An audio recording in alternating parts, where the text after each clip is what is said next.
દાદા ધીરે ધીરે જતી રહે છે.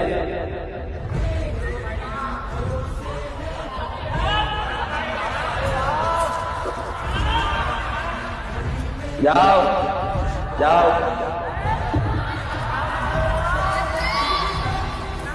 દાદા દાદા જતી રહી જો. આ બોલો પણ આવા પુરાવા સ્પેશિયલ આવે ને આવો વિચારો હું તમને કહું. મનુષ્ય આ અવતાર મળ્યો તો 84 લાખ યોની પછી મળ્યો.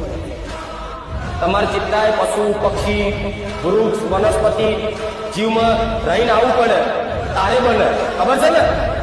તો વિચારો એની અંદર જે આત્મારૂપી પરમાત્મા છે ને, જે તમારી અંદર પરમાત્મા આત્મા છે ને, જે જીવ છે એની અંદર એ મારો રોમ બેઠો છે. એ જીવ એ કલ્યાણ માટે ભલે એને સમજણ ના પડે પણ રામ શબ્દ એના કાને પડે ને તો આજે નહીં આવતા જન્મમાં એનો ભગવાન મનુષ્ય અવતાર